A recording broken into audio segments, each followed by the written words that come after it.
Great. So welcome, everybody.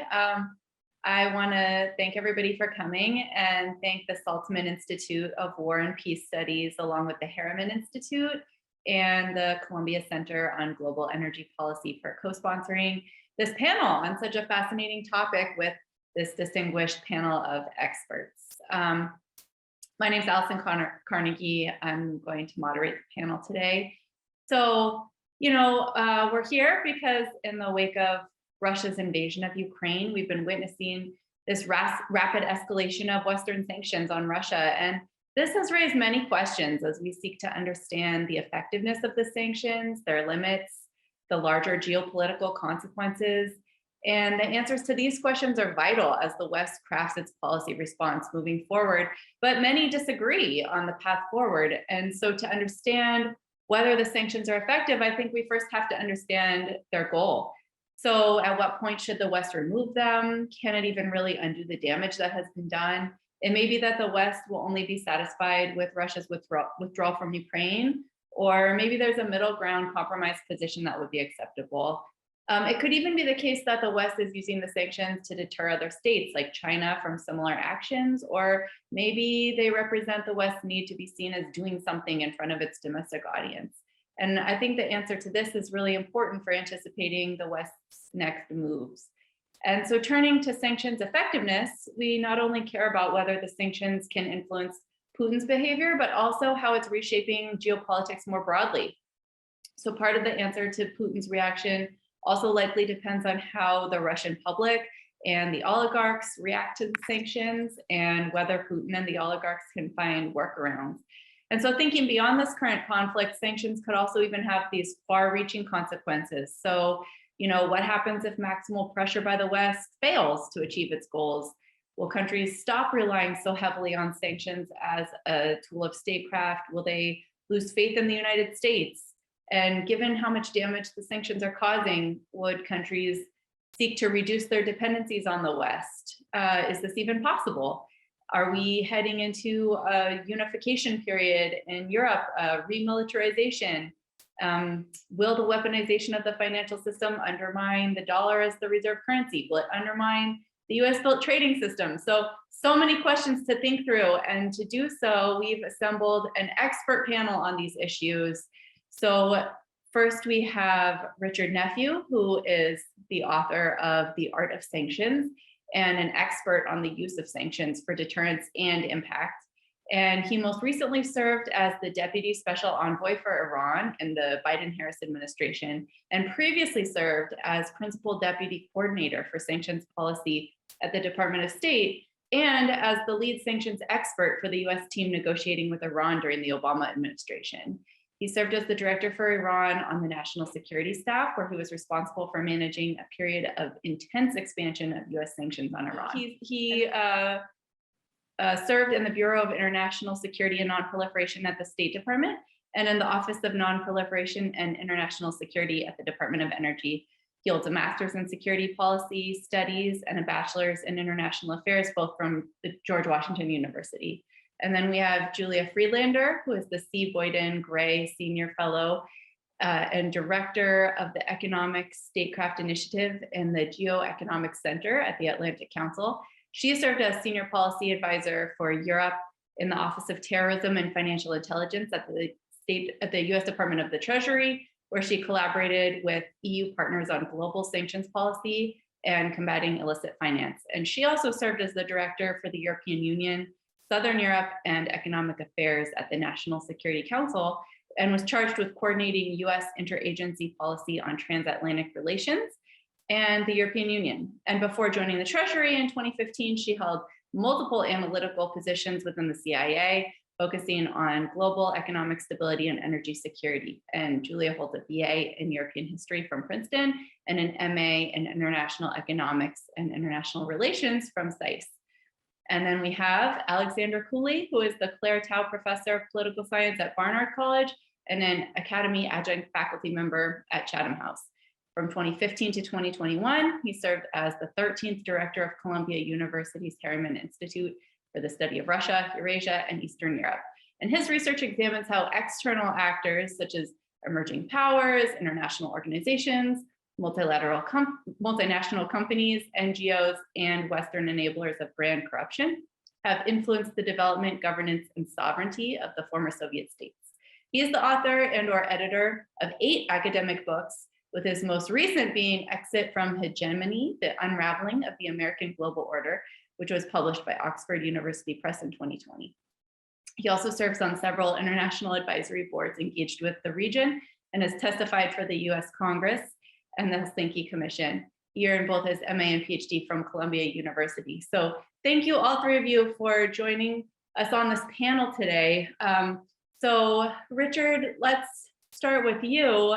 I'm curious, in your book, The Art of Sanctions, you talk about the interplay between pain and resolve in determining sanctions effectiveness. And I was hoping you could use your book's framework to help us understand a bit better about the situation in Russia. And in particular, I'm curious, how resolved do you think Russia is to resist the sanctions?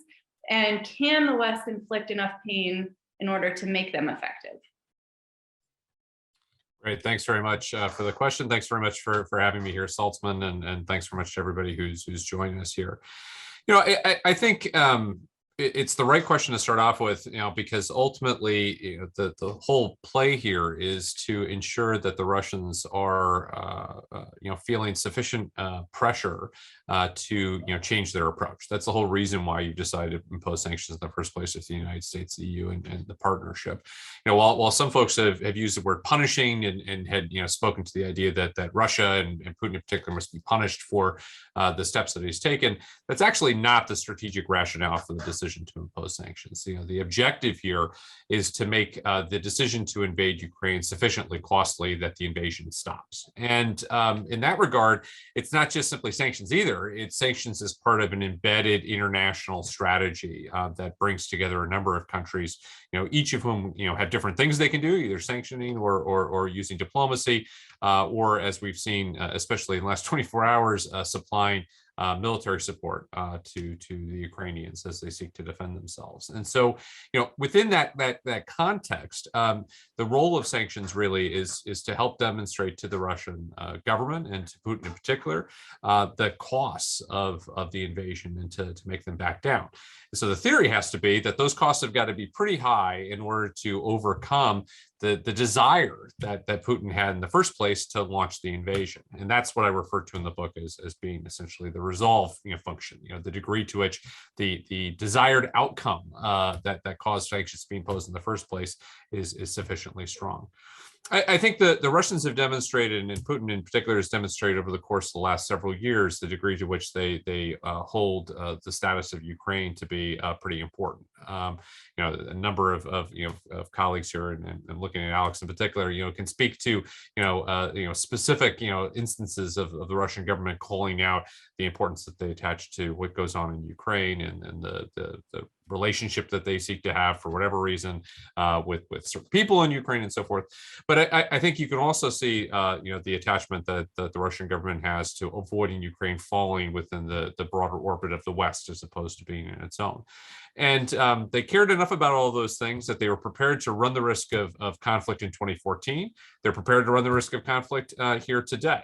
And they were prepared to run the risk of the intense sanctions that were threatened against them as high as by the President of the United States.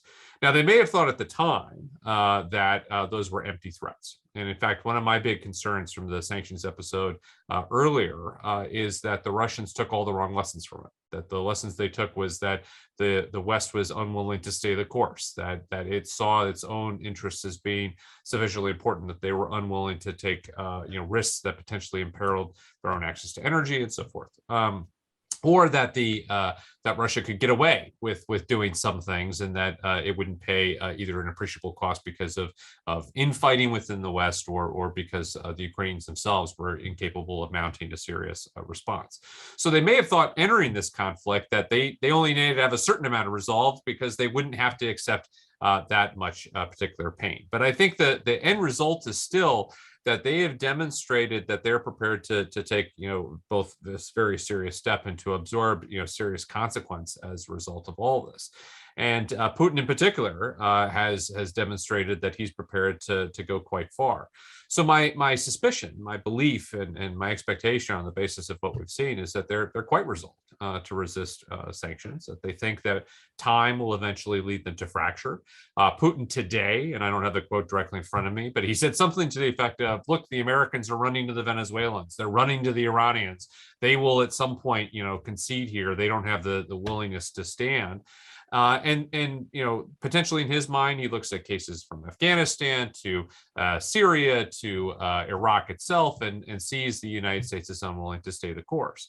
And believes, therefore, that he himself is able to do so. I think that the reason why he may be misthinking this is for a couple of respects. One, that the sanctions pressure that has been brought to bear thus far is only the beginning of what potentially could come. And this goes to the question of, can we inflict enough pain to make them effective? There's a lot of headroom between what we've done thus far and what else we could do. There are a number of banks that still have been subject to sanctions. There are a number of sectors that still have not been subject to sanctions. There's a number of oligarchs in particular who, while have been designated by the EU or the UK, have not been designated by the wall. So there's a number of things that could additionally be done to enhance them. But on top of that is the fact that sanctions pressure is one of those elements of national capability that the United States has demonstrated historically that it's prepared to stay the course on, even when it doesn't make a whole lot of sense anymore. And I'm looking at you, Cuba. So, I think from the perspective of whether or not we have the resolve to stick with this and to continue to impose these costs, I think the answer there is a resounding yes. And I think that's where he may be miscalculating. The bigger question, I think, for him is whether or not he thinks the West in total can, and whether or not he can keep Europe and others in place. And here, I welcome other colleagues, reflections here, but I think if he thought that the West was going to collapse, or that the EU and NATO didn't have the stamina here, I think he's being demonstrated wrong, at least in the initial stages.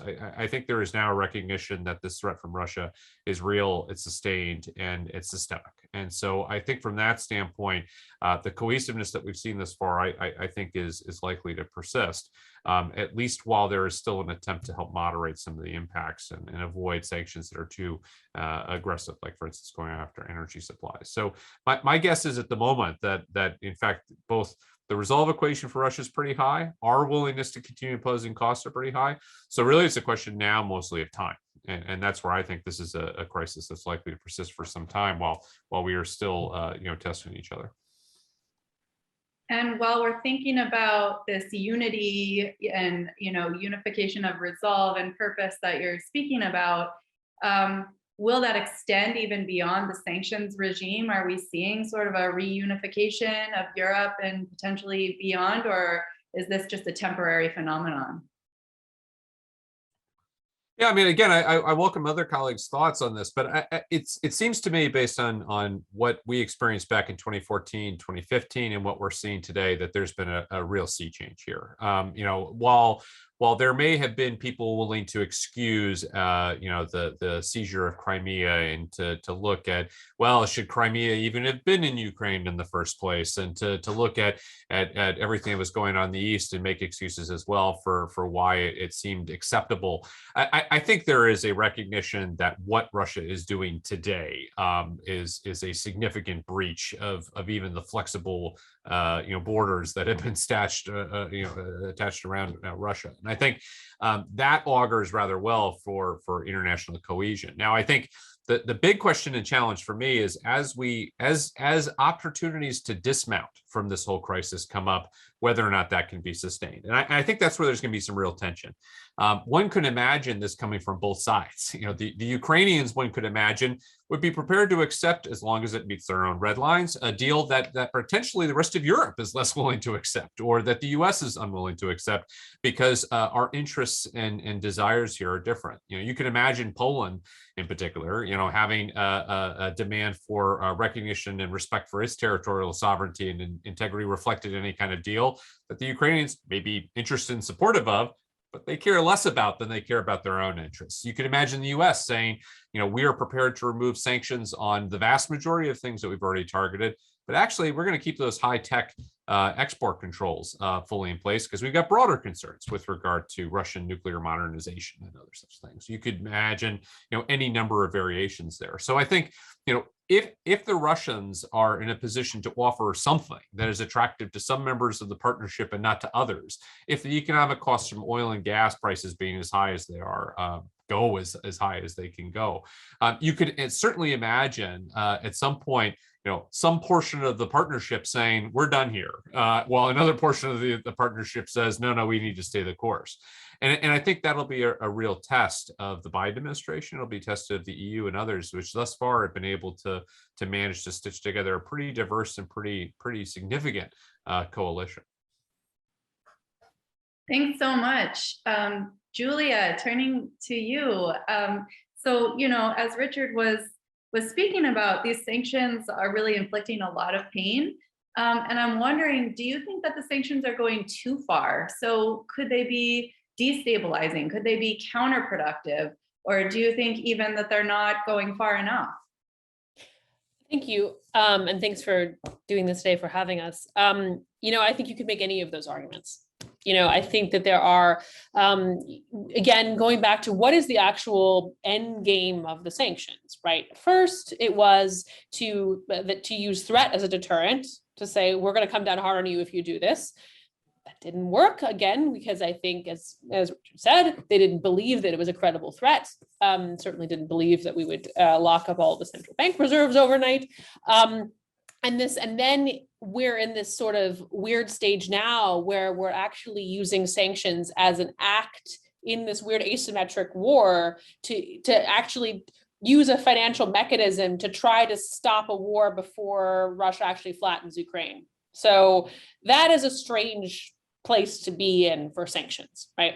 But what is the next step? Maybe where, if you bankrupt the Russian economy, they cannot finance further incursions into Europe. Okay, that maybe is a worthy side goal. I would take that.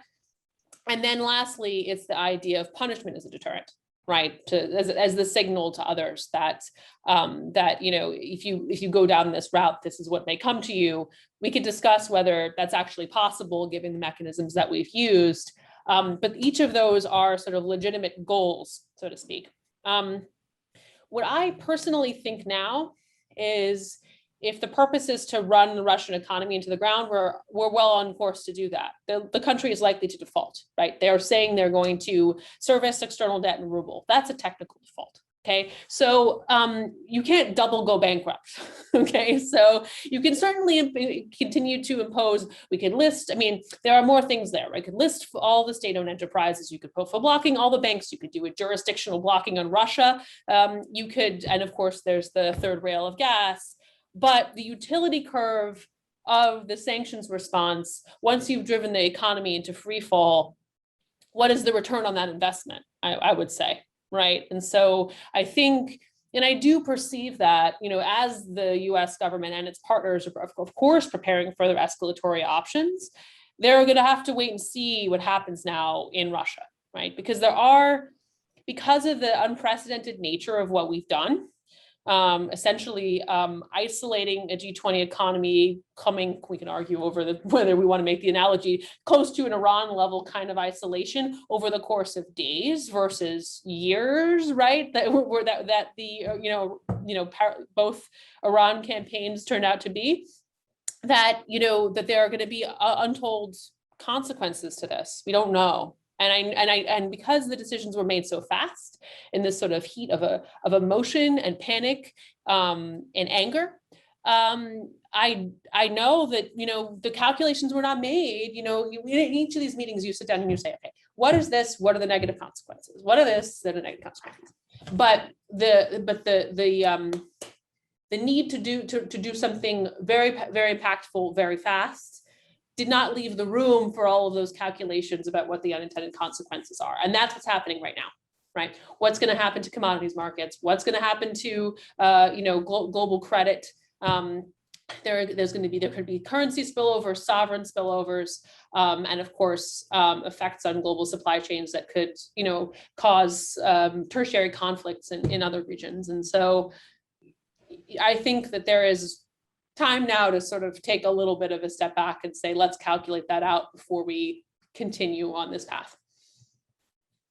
Thanks. It's fascinating. And speaking about these kind of unintended consequences or side effects, do you think we'll see other countries, I mean, Russia as well, but other countries too, trying to sort of ensure that their economies can't be hurt by sanctions in the future? Will they take various steps to pull back from some of the sort of US-led or US-built regimes and ways that could be harmful in the future? I think they'll try. I think that they'll, with limited success, because the global economy remains overwhelmingly dollarized. You cannot move a significant chunk of money around the world the way countries do without somehow transacting through New York in dollars.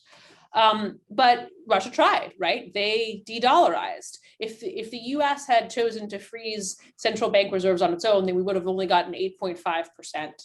That was, so the success of of this stuff is in the multilateralization of it, which is different from other similar things with Iran and Venezuela, where the oil profits stowed abroad were frozen, over time, right? And then it was mostly a US operation.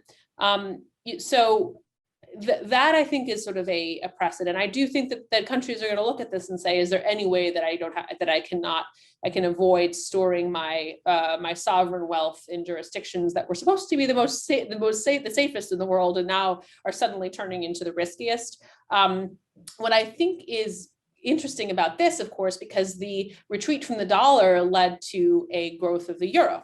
So Russia's holding a lot of euros. China's also holding a lot of euros. Good for the euro. But that's not, was perceived to be a safer asset because the Europeans were, a little bit gun shy on this stuff. But lo and behold, they actually were more impactful, froze more assets, are suffering more consequences from these sanctions than we are, showing, I guess, more resolve than we are in effect.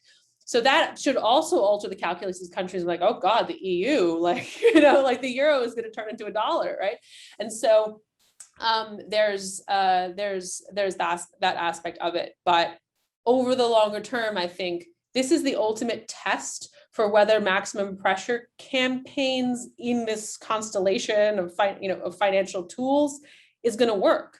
Because if this is a balls to the wall scenario, if we can't do it this way, we'll never be able to do it any other way. Why would we be successful next time? So I think it is the ultimate test. Thanks. Alex, so, Julia's been talking about sort of this maximal pressure campaign. One of the aspects of it that we haven't really touched upon so much is the campaign against the oligarchs. So can you tell us, what is the theory of change behind these sanctions on oligarchs, and why are we seeing this kind of sanction now? Yeah, it's a really important question because, we see these just dramatic images of these well-known figures finally being sanctioned after you've had years of campaigning on the kind of anti-corruption side. The sort of anti-kleptocracy crusaders and advocates and so forth have been pointing to this issue and saying we should consider the oligarchs as a national security threat, as a national security concern. It's always been rebuffed. Yes, there have been some individuals who have been targeted as a result of Crimea, and also as a result of the election interference campaign of 2016. But for the most part, we haven't acknowledged, I think, kind of, systemically the role of the oligarchs. There's a few interesting things going on.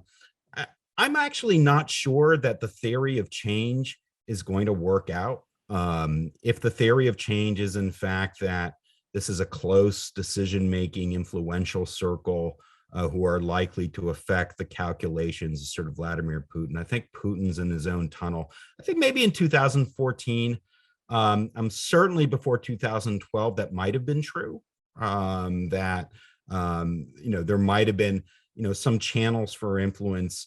But I think we are way too far down this military campaign for any kind of concerted action. And frankly, they're cut out of decision making, right? So if we just view it on that kind of narrow, kind of selectorate kind of perspective, that these are the power brokers that will influence Putin, I think we're going to be disappointed. His inner circle is now, mostly, the strongmen, the St. Petersburg clan, many of whom most, I think, share the same kind of ideological affiliations, or hardcore as he is.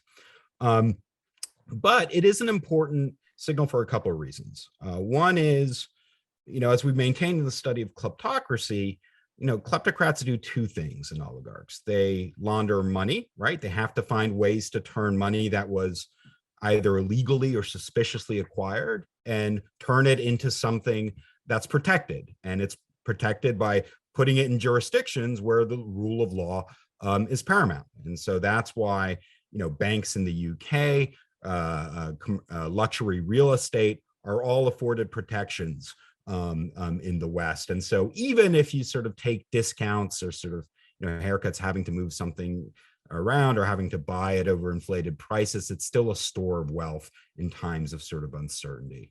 But the other part of it is engaging in what's called reputation laundering, right? Where you want to take away your status as being a respected global philanthropist, or rather take away this a respected, promote a status as a global respected philanthropist and take away this idea that somehow you're Putin's henchman or you've been somehow politically exposed or sort of compromised. And this is going to hurt on that front. I think that, the problems that we face are twofold. And first of all, let me just say that this concerted effort is really amazing, right? Because today you had the UK weighing in, designating this list, including Roman Abramovich, the owner of Chelsea. At current, Chelsea's trying to figure out what they can and can't do, whether they can even sell sort of match tickets. The EU is still staying away because Abramovich has a Portuguese passport. So it sort of proves, I think, another dimension of this, which I'll get at in a sec. And of course, the US is still considering his designation. But I do think this triangulation of jurisdictions also creates problems for them, like where they can't go and what they can't do. But the reputational dimension here is clear, right? That they have now become toxic. And I think it sort of answers this question we've had for a while. The defense of the oligarchs was always, well, if they incorporate themselves, they integrate themselves into institutions like listing on the London Stock Exchange, appointing respected officials to their boards of governors, circulating in kind of philanthropic and cultural circles, then they will be socialized, right? Then they will be more global in their outlook, and they'll be able to temper sort of, the Kremlin's decision making. And we saw that was false. That actually never happened. So yes, Oleg Deripaska now, the aluminum king, is saying peace in Ukraine. It just doesn't matter anymore. Honestly, that's just my take in terms of Putin. Is it a signal going forward? Sure. Now, there's a second problem involved, and it's like, well, it's wonderful that we have this, and it's wonderful that we have this U.S. task force, to go after illicit wealth. And it's wonderful that we're seizing high-profile yachts, but in political economy speak, these are asset-specific things, right? They are floating in the water. They're easy for the Germans or the Italians or the French to capture. And so Usmanov's yacht, Sechen's yacht, these are high-profile figures, and it's embarrassing and humiliating them. But most of the assets are squirreled away, and they're hidden, camouflaged by multiple layers, very deliberately, in attempt to sort of obscure their ownership structures. It doesn't mean they can't be unpeeled or eventually sort of gotten to, but this is a very long-term project and prospect. It's not something that can be undertaken in just a few weeks or even sort of a few months. And the sort of expense and the painstaking nature of this is going to take a while. So that's a problem on that side. If we again consider this to be kind of a direct attempt to sort of pressure them, but certainly I think the signaling of opprobrium, the signaling that the world has fundamentally changed, that this is no longer tolerated, I think it's big. What personally I would like to see is, as sort of hinted at in the Biden administration's national security strategy, countering kleptocracy, is also crack down on the Western enablers. None of this is possible when you have shell companies being sold by 3 particular states here. When you have, reputation laundering firms in the UK sending threatening letters to every reporter, every academic who's doing investigative work into them, and I think Catherine Belton today, the reporter who was sued by Abramovich, probably is more relieved than anyone or feels vindicated. As well as second citizenship, right? Part of what complicates this is that you can buy residency and you can obtain passports in some jurisdictions. Now, again, this is being shut down. The UK shut this down. Cyprus shut this down. Malta is still open, but so there's a norm and a trend against it. But we have this entire enabling apparatus. The world isn't just divided in clean and corrupt countries. It is according to TI, right? But in actual practice, it's the transnational links of these service providers that play this sort of critical role. I'll just end just a couple of thoughts, because I thought both Richard and Julia's comments were excellent. And just to sort of bring something together, I think the Russians were shocked, I think, both at the degree. They did not expect these sort of central bank sanctions, certainly I think from the ECB. This was like the nuclear option. I absolutely agree with Julia that to them this really is open warfare now. Right? This isn't just, something that's meant to deter. This is like, as Adam Toozer, history colleagues say, this is the nuclear option, right? And it's all of a sudden been sprung on them. They were talking about SWIFT before. They were considering that. Of course, some of the, some of the other blocking sanctions. Central banking is something that's really huge here. And I think, Putin in some ways was in the catbird seat, and he gave it away, in that if he had just focused on recognizing Luhansk and Donetsk, I can't even imagine a fraction of what has been imposed on him would have been imposed on him. And instead, you would have had, I think, real divisions in the West, real splits over how to handle him. But instead, because he went for it all, I think it made it much easier for everyone to acquiesce to the whole package, right? The financial sanctions, whatever we have in sectoral sanctions. And it seems to me, but to Richard's point on the energy issue, it seems that there's an agreement to diverge in some areas. And so we're not going to import Russian oil at 8% of our imports. And we're not going to put pressure on the Germans to do so, because they can't at 30% or whatever that is. And maybe that gives some hope that there is enough understanding for this to be sustained for at least a few more weeks or months anyway. Thanks.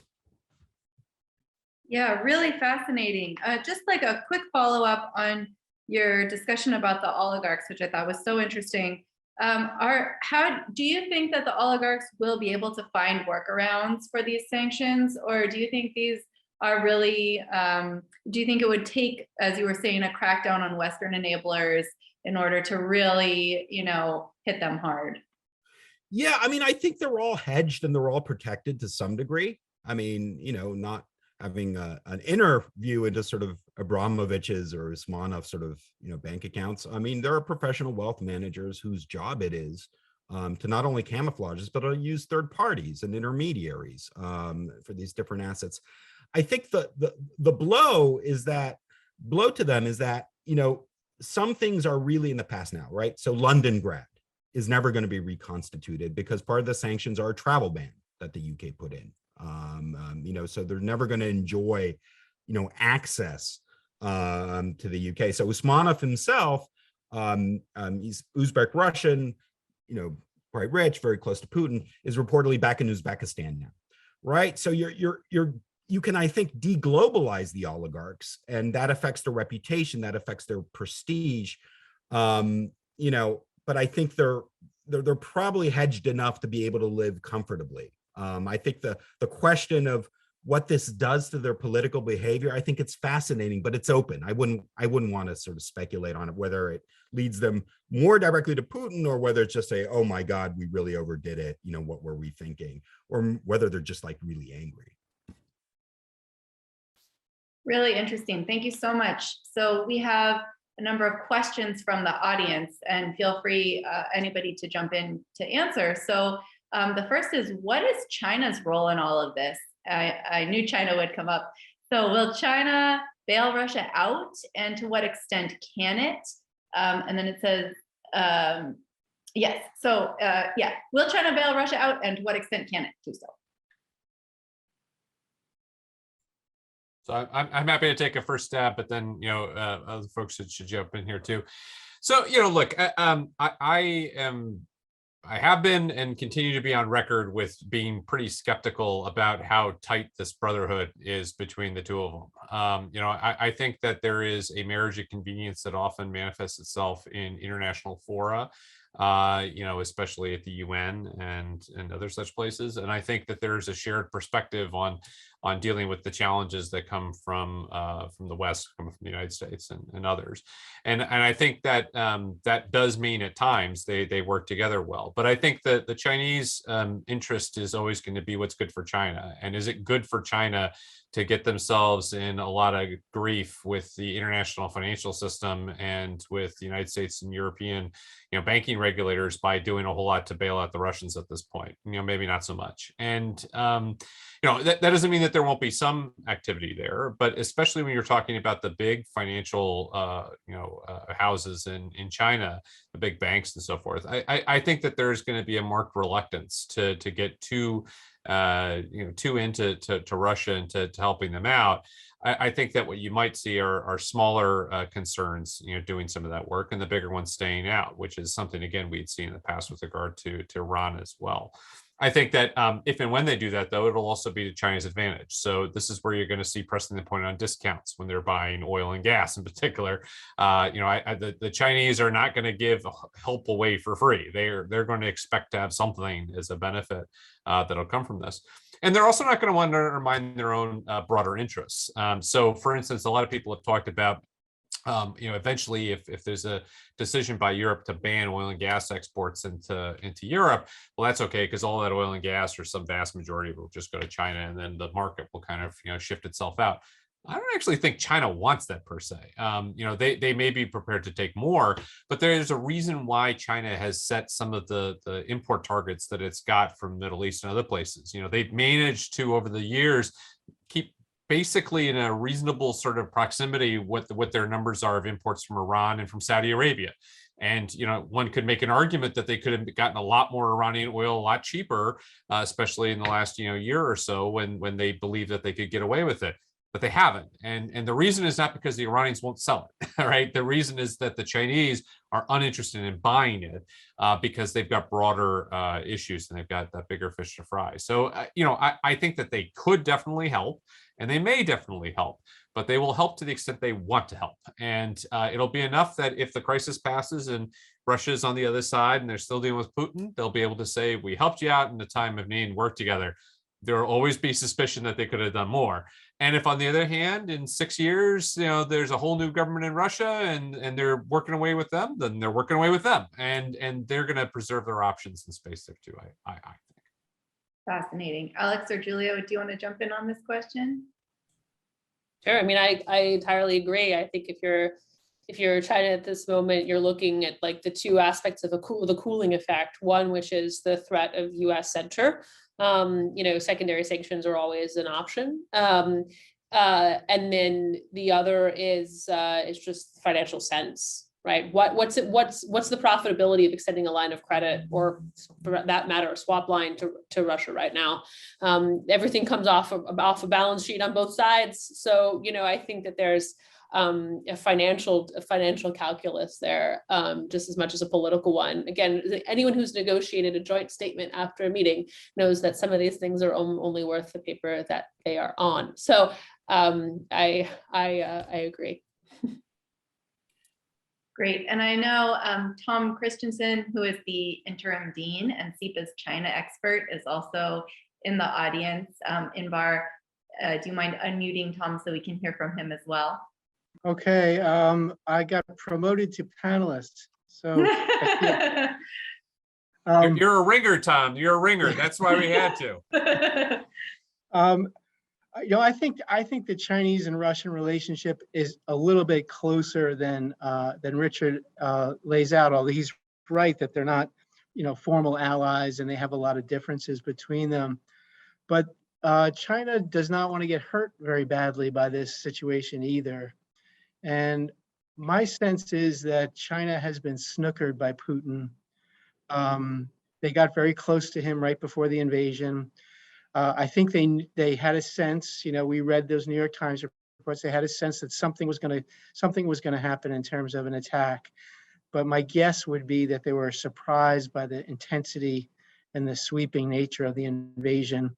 And it's really hurt China's interests. It hurts China's interests in Europe. It hurts China's interests in the United States. And I think they're reeling a bit. It runs against all of their principles of sovereignty, and they're twisting themselves into a pretzel, trying to explain away why they're close with Russia after China has invaded a country with whom Ukraine, with whom China's had very good relations. It's not as if, Ukraine was a pariah in some sense for China. So they're in a bad spot. And I guess I'm a little bit more concerned about the long-term pullout. You have kind of interbank lending at the big banks. I don't expect those big banks to take the risks that Richard described for the reasons Richard described. They stand way too much to lose if they get caught up in US sanctions. But then there's a series of policy banks in China that can do things like give trade credits in renminbi instead of in dollars. So my friend Evan Feigenbaum, I don't want to steal his thunder without citing him, has made the argument that Russia's likely to end up with a lot of renminbi because it's the only thing they're going to be able to trade in for quite a long time. That's not something Russia really wants. But even with that, given the attitude in the United States and in Europe, as people have pointed out, in Europe as well, I think there's a danger for China that China will still be blamed for backfilling sanctions by giving those renminbi credits and will become subject to secondary sanctions anyway over time, either through legislatures or through executive branches in various capitals. And that's going to really hurt China. Another place where I expect China to get hurt, and this is why I think Xi Jinping was snookered by Putin, is on export controls. There's already been increasing export controls on China for strategic reasons. There is going to be very tight export controls on China if there's any sense that something prohibited to be transferred to Russia is being transferred to Russia through China. And it's not going to be that hard to find those things, and it's going to cause a huge political splash when it happens. And there's already a bunch of forces in the United States that want to restrict any kind of technology transfers to China on strategic grounds, and that's going to fuel that fire, and that's going to lead to some really severe damage to the U.S.-China relationship on the economic front. It's incredible how much China's foreign policy portfolio has been damaged in the course of 2 weeks. And it reminds me of spring 1950, a period I studied very carefully, in which Stalin and Kim Il-sung snookered Mao into supporting Kim Il-sung's invasion of South Korea. And then China ended up picking up the bill. China ended up bailing out North Korea with 1 million casualties. China ended up losing Taiwan. And I think Xi Jinping is the modern analog to that historical example, where he got very close to Putin and Putin used him and destroyed China's foreign policy portfolio in the process. Sorry for the long answer, but no, I'm not a panelist, but that's my take. No, not at all. That's fascinating. Thank you so much. Next question coming from the audience is, in the long term, how concerned should we be that the maximum pressure campaign will undermine the efficacy of future sanctions regimes, for example, by driving dollar decoupling? I touched on it a little bit a few minutes ago. I mean, again, it is a long-term trajectory that might occur naturally as a result of the rebalancing of the global economy, right? The U.S. is not, is losing is losing its economic and financial sort of monopoly in the world, right?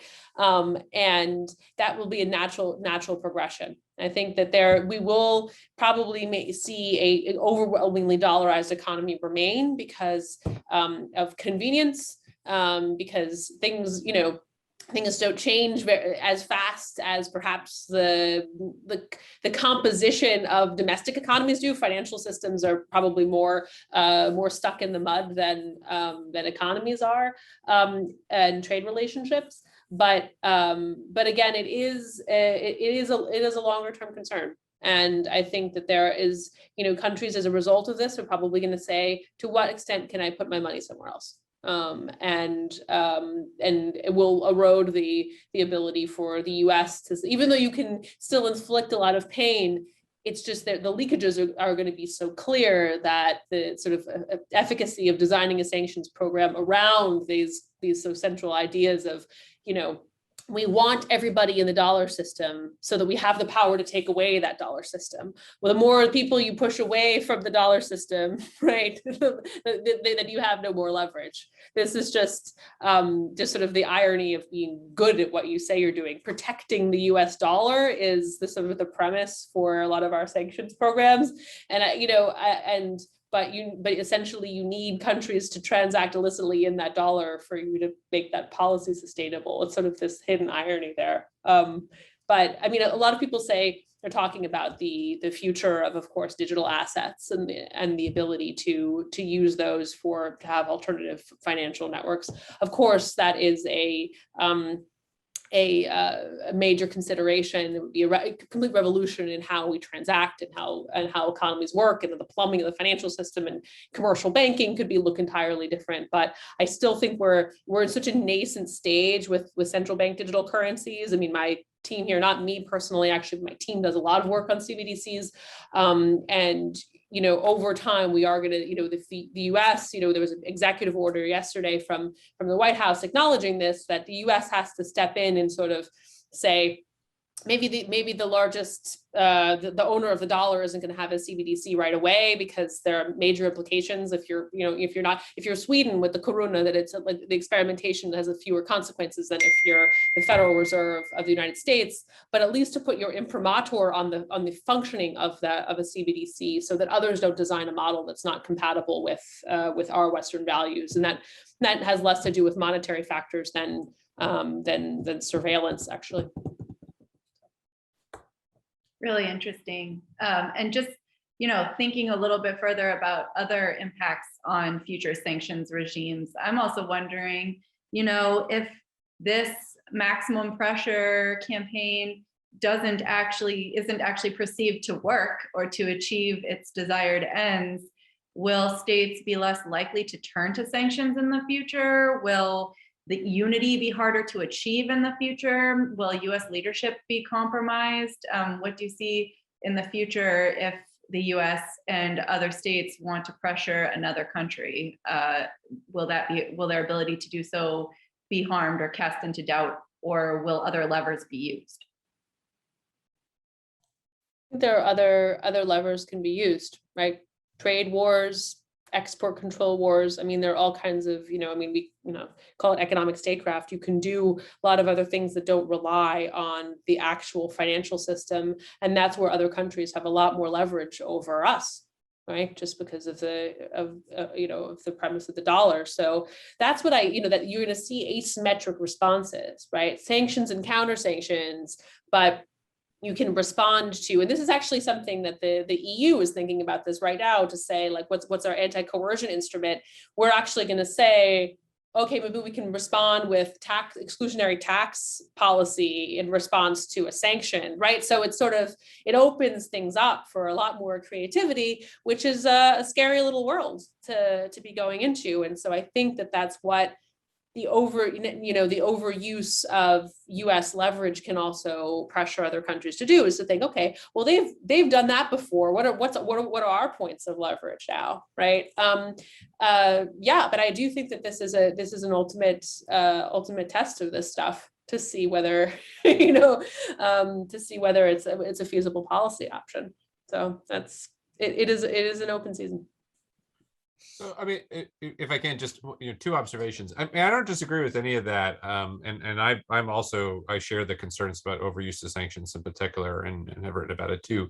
I'll just say, I think that people may be more prepared to give this one a pass if it doesn't work, just simply because the nature of the task is so large that I think there's certainly been people saying, wow, but you're trying to just, stop an invasion, and that's not what sanctions were intended to do, et cetera. Now, that may or not be true, but it speaks to the second point that I wanted to make, which is I think that even if everyone agrees that this didn't work, I think that there is still ultimately going to be a discussion to be had of in a future crisis.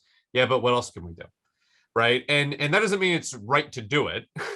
I'm disaggregating these two things because, I think this current administration came into office with the intention of no longer using sanctions in every single circumstance that we've got a foreign policy problem. Right. That was a stated ambition of the administration. And knowing, as we do, people who are currently in sanctions authority positions in State Department, Treasury Department, and the White House. I mean, this is a perspective that's shared by a lot of them, not necessarily everybody, but by a lot of them. And yet here we are, and we're here because ultimately, I think when Jake Sullivan, when the secretary, when everybody was coming to the table to say, all right, so what are we going to do? And they said, all right, we're not going to put U.S. combat troops in to defend Ukraine. Okay. All right. Well, are we going to do anything? Well, yeah, we're going to, do diplomatic things. Okay. Now, if those don't work, we're going to do what? And the problem that you come to is there's a big yawning gap in what are you going to do if not sanctions, because we don't have other foreign policy levers that people consider to be credible responses. We're going to do cyber attacks. Oh, maybe, but I mean, nobody, at least that I've heard, thought that that would be a proportionate, reasonable, or sustainable response. And I think there's other concerns. And I see Jay Healy's on this too, so I'd be interested in his perspective on that.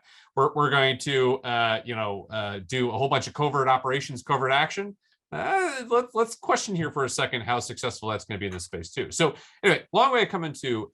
I agree that there are huge risks of overuse. I agree that this will be a major test for the utility in broader senses. Will it stop us from doing this 6 months from now when we've got some other problem? Will it stop us 6 years from now when we have some other problem? I think it's going to keep coming back to, if this is the best tool that we've got, if it's the best club in the bag, and we're going to keep using it until it's no longer available to us. That doesn't make it smart. That doesn't make it the right decision. But are we going to do it? I think invariably yes. And so to me, kind of an important analytic question is, how do we make sure that in doing this, we at least preserve the space as much as possible and avoid doing things that are stupid simply because they look big and look strong? And this is where I will say I'm very nervous about the energy related provisions on this. Right now, to me anyway, it seems that if the likely outcome of going after energy flows coming out of Russia is that we make oil over $200 a barrel, and Russia is still able to export a fair amount of oil, we will be shooting ourselves in the foot in multiple different respects, including by undermining the utility of the sanctions tool and by undermining the cohesion of the global partnership. So to me, a fundamental kind of problem that we've got is keep your eye on the ball, right? You may be using sanctions, but don't get yourself so wrapped up around throwing more at the problem that you lose sight of the fact that you have to be diligent in what you're using and how you're choosing to use it. Great. Yeah, really interesting. Another question from Jason Healy this time is, what is the likelihood that Nord Stream comes back online in the next 4 years following the invasion?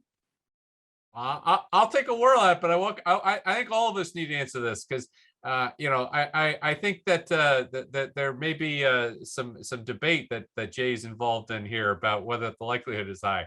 I'm going to say I don't think it's going to come online. I think that that actually we're likely to see much more systemic changes to how Europe gets its energy.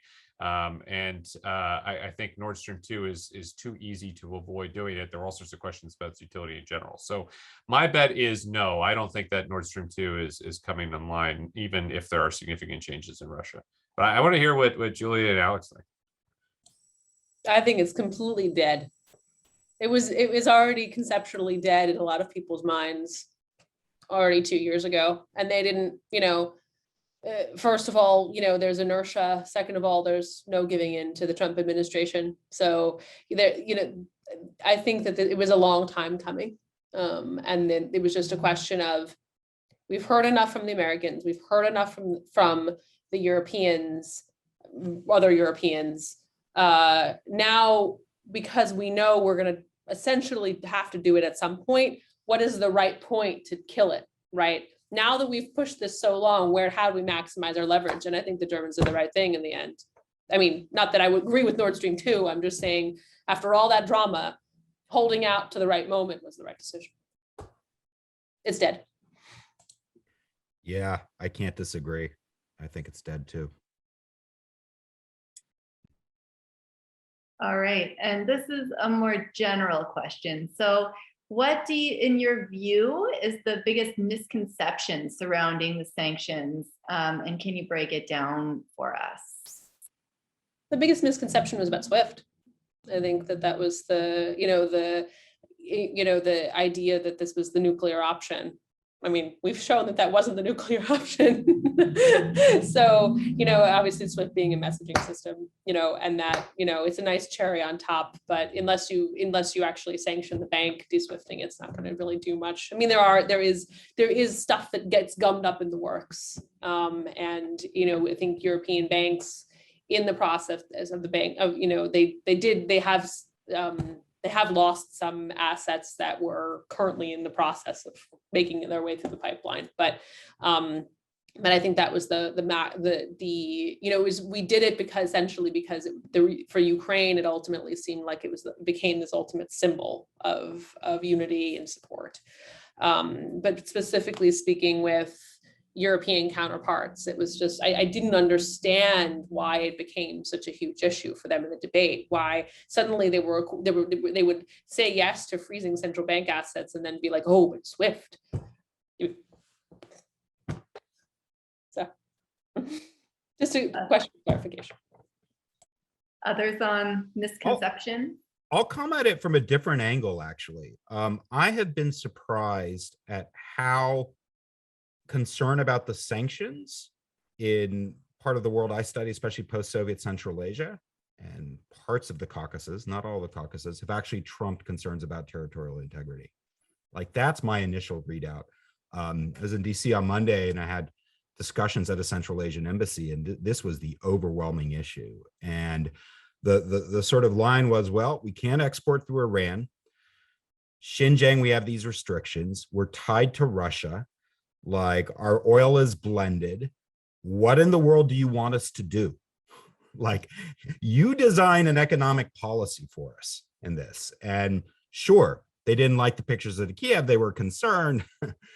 Vladimir Putin's threatened their statehood before, but it was overwhelmingly on the economic implications in the sense that they are completely helpless and cornered, and, almost sort of admitting that they're going to have to sort of do something in that sort of economic space, to sort of, get themselves out of this conundrum. So to me, that was quite surprising. I thought the sort of demonstration effects of this would sort of just be overwhelming, in that, if they abstained in the UN or if they didn't vote, forgot to vote, like some of the Central Asian countries did that, it was because of just Russian pressure and influence. I think they're just genuinely freaked out at the economic uncertainty. I like both those answers, but I'm going to toss another one on that I think is going to become increasingly important, which is coordination is not the same thing as cohesion, right? So there's this theory that we've started to see because of the oil import decision by the U.S. that now Europe is out of step, or that there's some sort of fracture that's happened with Europe, which really couldn't be further from the truth, as far as I can see. In fact, I think the president kind of said it, right? He said, no, they're not going to do it. And that's fine, because we're different and we have different economies and we have different, energy, flow mechanism, things like that. So I think over time, as distinctions emerge in how we're both implementing the sanctions regimes that we have, there's going to be an attempt to say, oh, well, the EU did X and the US didn't do Y. So therefore, clearly they're now, no longer together on this. I think it is, I will say two things. One, it is absolutely likely that there are going to be some things that we're going to do that the Europeans are going to do and vice versa. And you can magnify that with Japan, Korea, and all the other partners who are part of this. And that's going to come down to our national legal systems and mechanisms that we can do things, right? At some point when we're using a lot more secondary sanctions, which I think is going to happen, we're going to be doing a lot of that. Europe's not going to, because Europe doesn't have a tradition of secondary sanctions, period. And that doesn't mean that we're going to be out of touch with one another. I think the bigger question is going to come into whether or not there are disagreements about whether or not anyone should do these things. And the impression that I get, could be wrong here, is that the coordination there of what we're each going to do remains pretty strong, and the communication remains pretty strong. So even if the different sides are doing different things, that does not mean that there's been a loss in cooperation, cohesion. But again, like I said, I think that's going to increasingly emerge as a problem. People are going to be looking for, this person was designated, that person wasn't designated, and seeing some sort of major frictions. There's a lot of reasons to explain why EU has done one person, but the US hasn't, starting with the fact that the poor folks in OFAC only have, 10 fingers, and they got a lot of packages they got to write. Fascinating. So another audience member wants to know if we can zoom out a bit back to the impact of the sanctions on the global economy and the adverse effects of these sanctions on those imposing them. And in particular, why were the Western economies willing to bear these costs? Well, I mean, look, go ahead, Julia. Nope. No, go ahead. That's fine. I think that there are going to be, again, consequences for global economies. I think Alex is showing us the most immediate consequential one.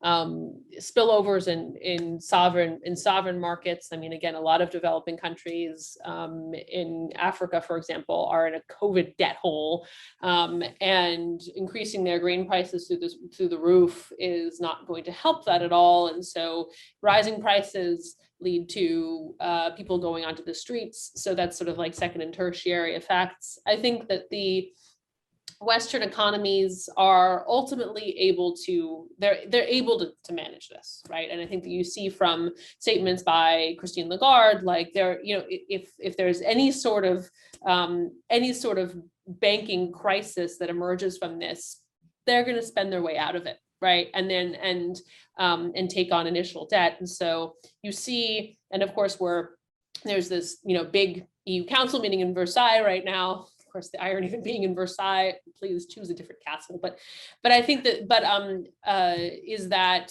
a lot of the concepts of fiscal prudence could have kind of sequentially gone out the window in Europe for different reasons. I mean, you'll still have some countries being a little bit more skittish than others, but after the COVID crisis, I mean, there's a sort of different mindset now in the European Union, and so I think that there are certain corners of the European banking sector that are more exposed than others. I mean, the French, the Italians, the Austrians are more exposed to Russia, but not in a systemic way. The subsidiaries of Russian banks in Europe have gone bust. Well, there's a tiny little pittance there. And so countries are also going to create funds to help firms recover some of that loss, and then ultimately help them find the different export markets. And so I think that means there's going to be a lot more talk about transatlantic trade, which fine, right? And so the impact in the US is obviously going to be whether the oil price can come down. But that doesn't only have to do with Russia, right? We were already in a tight market. So that it is we see sort of a very sort of, as always, a sort of developed economy versus developing economy divide over some of these exogenous shocks. So, yeah. Another question is, how is the Western private sector responding to these sanctions? Can you talk a bit more about their role in all of this? I'll kick off with that, just in the sense, I think this is one of the other really unexpected developments here, right? While the Russians were gaming out sanctions, trying to sort of, sanction proof themselves, so mapping out I don't think anyone had the playbook for this mass pullout of Western companies from Russia that we're seeing, which is just historic and just jaw-dropping, right? In the sense that, and this is, you know, I mean, the way I say, I'd be interested in Julie and Richard's take. I mean, this is more about reputational risk. Yes, there's concern about currency controls. There's concern about, you know, some of the supply chains and so forth, but this is like herd movement. And when you look at like BP, just saying, no, take it, it's yours. They have withstood everything they can possibly withstand in terms of like classic political risk in Russia. No, we're done. ExxonMobil, Sokol, no. You know, and then as well as the consumers, right? The symbolic part, you know, McDonald's and so forth. The payment systems, Visa, MasterCard, American Express. So I think we're up to sort of, you know, 300 companies and growing. And so, you know, to me, this is really extraordinary. And it's sort of, you know, I've had that kind of another kind of pop analytical lesson here. You know, just as I think, you know, the oligarchs weren't socialized by their sort of presence in London and so forth, like the presence of all these, you know, Western multinationals, you know, didn't really change or inhibit this decision to be made, you know, given the autocratizing tendencies in Russia. But this uncoupling is just astonishing. Can I ask a question about that reputation risk? So I'm just curious, in whose eyes do they care about this reputation? So do you think it's the case that consumers are watching which companies are, you know, making these moves and are making purchasing decisions accordingly, or is this reputation in somebody else's eyes? How does that reputation mechanism work? I think it's a bit of a round robin, the whole thing. I think a lot of it is what the views are going to be about, you know, in the government, right? Because it's all kinds of, you know, with big companies like this, the shoulders connected to the elbow. Oh, we remember what you did in Russia. Now that you want a license over here for something else, right? So it's a sort of this historical memory for, but I think that it's also about cutting your losses, right? And the Kremlin today said, those of you who pull out, and even maybe those of you who are still sort of here, those assets, they're ours now. So, you know, I think that there was some writing on the wall there that staying in Russia was going to be a loss. Like, hey, actually, so you are getting out in time. Russia may very well be sort of an untouchable market, whether there are sanctions or not, for a decade. So this is the time to sort of say, I got it, take a deep breath, moving on. And actually, if I could just ask you to elaborate on the effects of Putin seizing these assets, do you think this will help him consolidate power? Do you think it will have other unintended effects? What do you think will be sort of the consequences of that move? Maybe if they nationalize, maybe if they nationalize that they'll be able to keep the people working. Right. I mean, again, these are major employers. And so you can hold, you know, hundreds of thousands of people who work for Western corporations. And so I think it's about, you know, keeping those people in their jobs. But I'm not sure if it's about power. I think that sort of, if you can't get replacement parts, if you can't get steel, if you can't get, you know, I mean, it's Western technology, you're running on empty. I mean, the Lada factory shut down, the Soviet car that, you know, didn't need anyone else to run. It's down.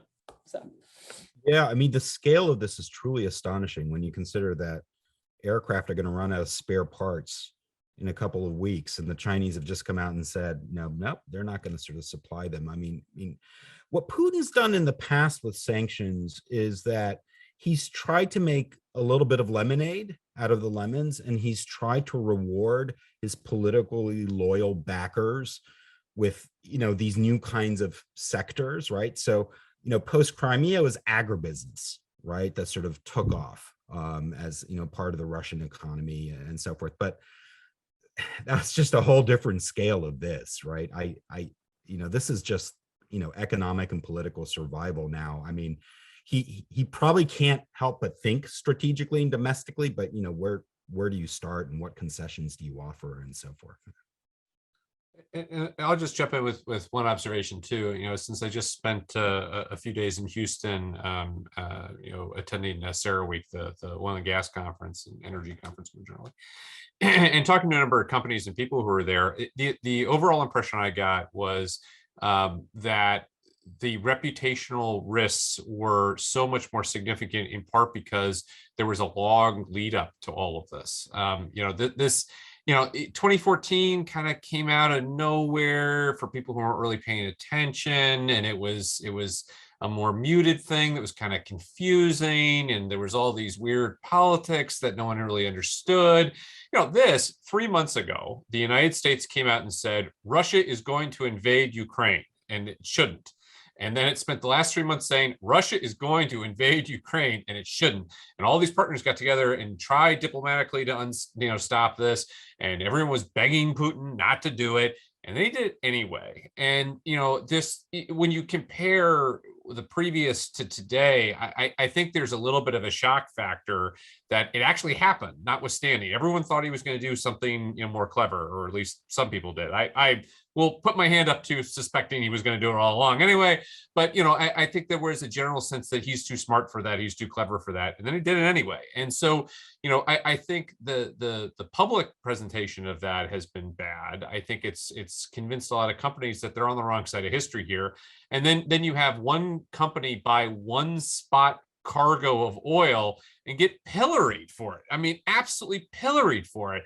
And, the reaction then from all the other companies was, we don't want any of this. We don't need any of this. We're not popular anyway. We're energy companies, but everyone always sees oil and gas, and we don't want any of this. And, so the reaction was, we're going to take losses, but we're sure as heck not going to get ourselves sideways like this. And, again, I just think that the way in which this crisis is developed is just hitting the public differently. It's hitting the public consciousness differently.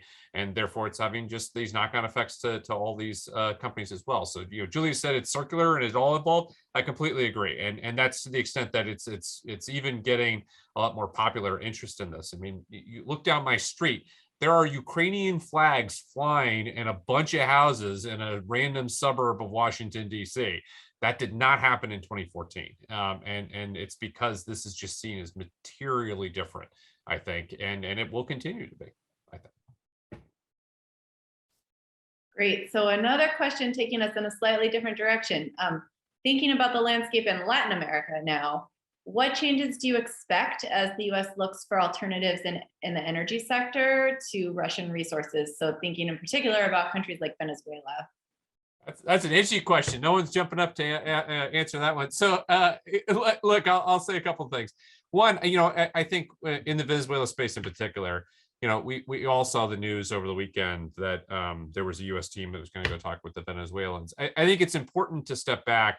My understanding, I was not working the Venezuela file when I was last in government, but familiar enough with it, was that there was already a desire on the part of many in the U.S. administration to try and find some path forward here with Venezuela, not least because there's a perception that the current approach isn't working, right? Maduro is still functionally in charge, even if the constitutionality of his government is going to be constantly in question.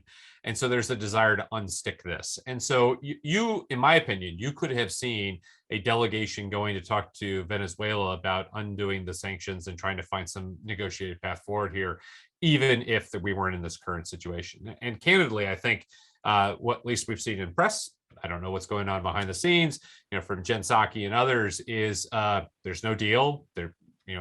Talks may continue, but they're not ongoing now. This isn't about oil. There's a whole bunch of other different issues that are at play. And actually, I think this is an instance where there is a lot of truth to that. Whether or not this particular trip happened this particular weekend because there was a desire to find some path forward for oil, that's a whole separate question. But I do think what it all suggests to me is, just as there is with the Iran negotiations, there is a genuine desire to find alternative sources of supply to help deal with energy disruptions. There's also, though, genuine desires to resolve these various different issues. If there isn't a good answer on these issues, I don't actually expect to see the Biden administration crash out to be able to try and get 200,000 barrels per day out of Venezuela, or another, maybe call it 1 million out of Iran, if other problems are still in place, because that doesn't solve the Russia problem. If you lose Russia, you still are in the hole, even if you have Iran and Venezuela back, right? So that automatically means you're going to need to find alternative places. So you're going to need to have additional production coming out of the United States. The administration's been pretty clear about that, including Secretary Granholm was saying it today. You're going to need to have other countries put more oil in the market. We're already seeing discussions to that end with Middle Eastern states, and UAE made its announcement today. And there may be additional sources that are going to come up in other places as well. So I think the desire to resolve these various other different issues are going to certainly be informed by the energy needs and informed by the ability to get additional oil in the market. But I at least do not yet at this point perceive a crash effort to try and do that if the deals aren't there on other interests. And I think that's still going to be the perception. Again, we'll have to see. I think there's also a question about, if Russia is bogged down in Ukraine, what are all of its little global escapades going to do? Right? To what degree we saw sort of anecdotally that some of the Wagner group mercenaries were being pulled out of the Central African Republic to go to Ukraine. I mean, again, like fighting an insurgency is, blood and treasure. So are we still going to see the same sort of outreach to, speaking of Latin America, I think there's sort of an idea of, okay, maybe we can sort of pull Venezuelans back from their sort of ideological tilt towards Moscow.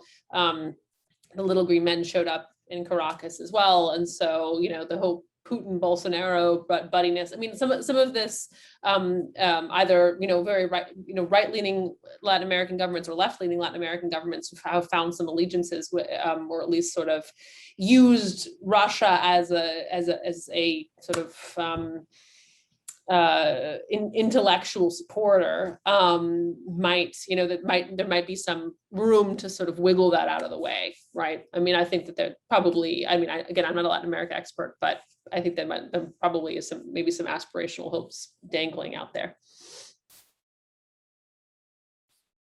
Fascinating. So actually going back to the private sector line of questioning for a moment, someone in the audience wants to know, what could be the long-term consequences for the private sector that historically has avoided getting so deeply involved in political disputes? So will this be more of a trend? Will we see more of this, or is this kind of a one-off thing?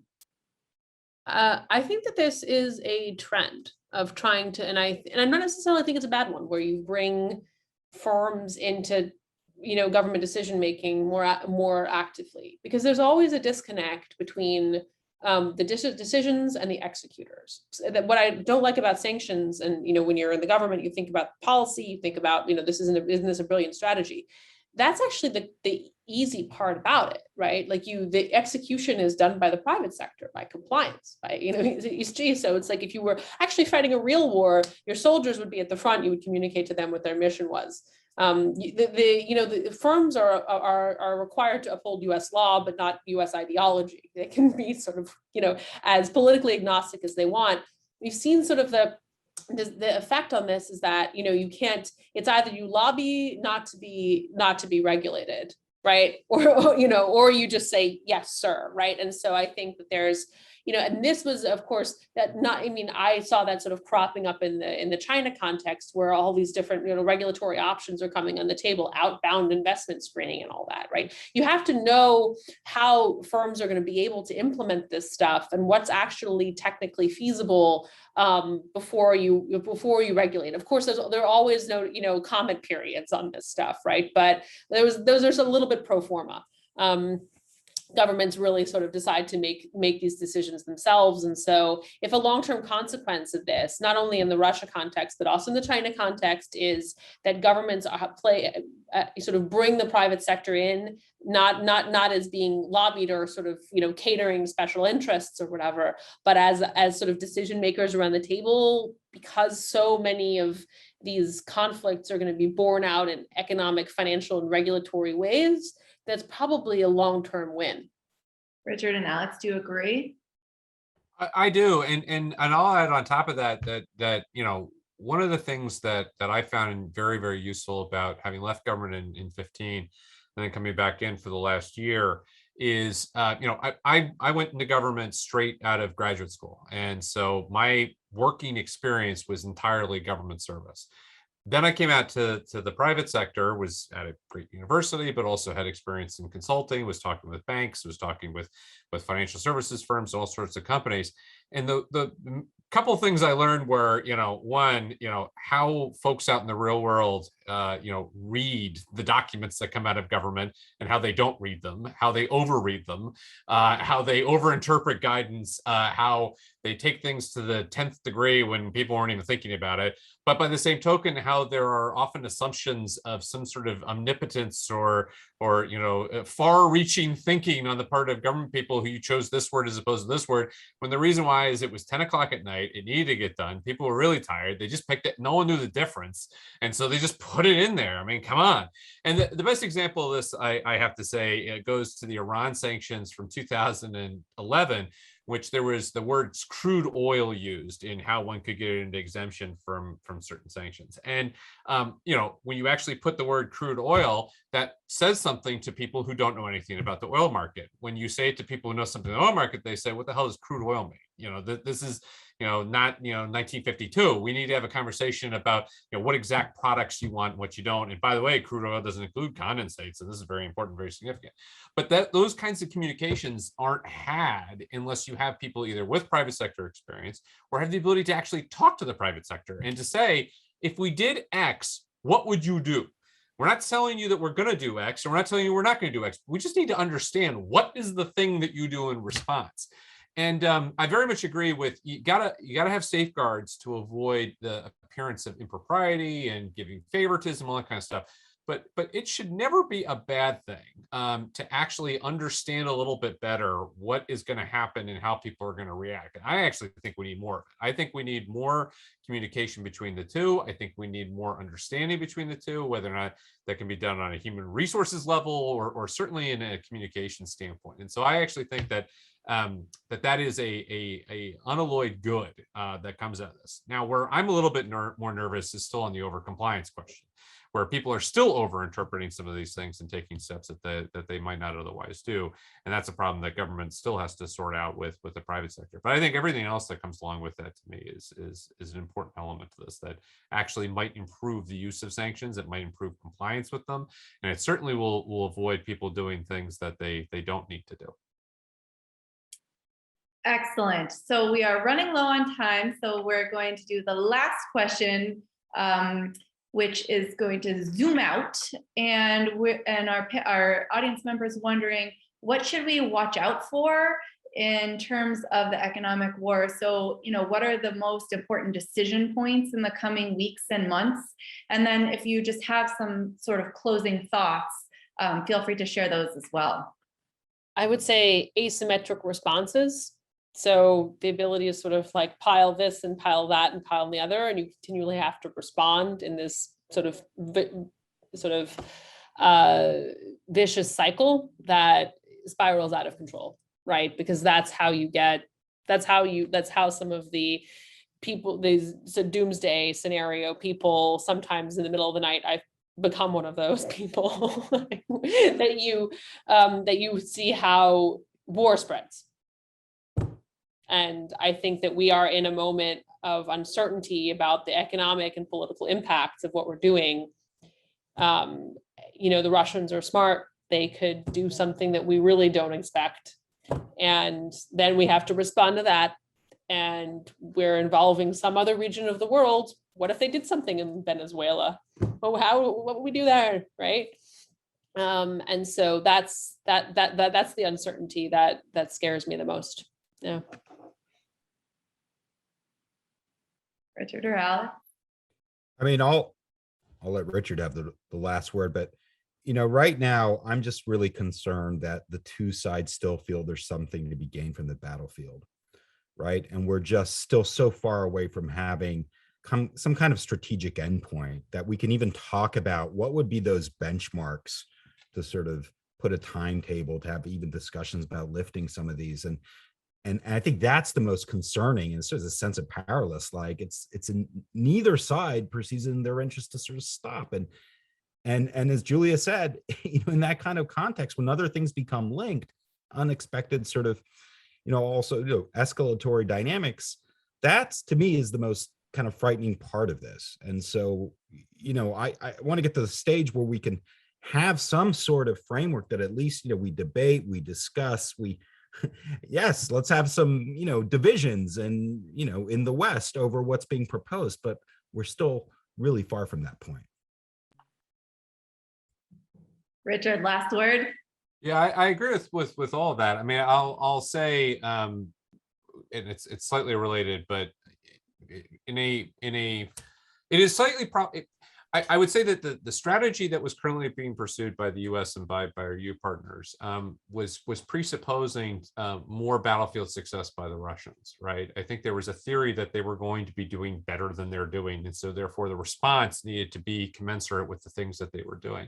And I'm glad that they're not. I mean, I'm not going to suggest that I prefer they were doing better, and I think the Ukrainians absolutely are again, from all indications are fighting the good fight and doing it quite well. But I think that a consequence of that is that sanctions measures that may have seen as proportional and as consistent with what was being done could be perceived in Russia's case as piling on when they're failing anyway and creating that perception of cornering. So it's a derivation of Julia's point, but I think it's a slightly different one, that as Putin loses on the battlefield, or at least is stalemated, and stalemate is loss, right? I think that a stalemate is not a win for him. A stalemate is a win for the Ukrainians, and certainly it's a moral win, is in addition to potentially a material one. And the sanctions consequences still pile on. What is the perception that he's going to have about what he has to do to achieve victory? And I don't want to take too boldly the things that he said about his nuclear weapons posture and all those sorts of things. And I don't want to over exaggerate those threats. But the degree to which his own psychology is at least open for debate and discussion, the degree to which his advisory system is fractured, and the degree to which his perception is loss, what does that do? And you know, does it make him more amenable to attacks on supply convoys of those javelins that are coming in? Does it make him consider asymmetric responses that potentially, you know, trip our triggers in other places? And we've already seen this in diplomatic spaces by the way in which the Russian government's apparently handling the Iran talks. So that perception of cornering and what he's going to do then, that worries me intensely. But what also worries me is I don't know what to advise anyone to do about it. Because to me, the correct answer is not pull your foot off the accelerator with regard to the sanctions pressure, because then he takes the wrong messages and signals from that as well, right? If he perceives that now his threats and bluster are getting him victories where he might not otherwise have it, that also potentially rewards him. So we're in a pretty troubling loop right now of what his psychology is and how he's perceiving these things. And I'll just say, thinking of our good long-term friend, I wish that we still had Bob Jervis around so we could talk to him about this, because I would be very interested to see what he had to say about this and what his perceptions are of the way in which the Russians are perceiving the challenges they face. And I think about him a lot, actually, in the last couple of months as we've been seeing this crisis unfold. Fascinating discussion. Thank you to Alex, Julia, and Richard. Really interesting thoughts, and will be a fascinating space to follow as we move forward. So thanks, and have a great night.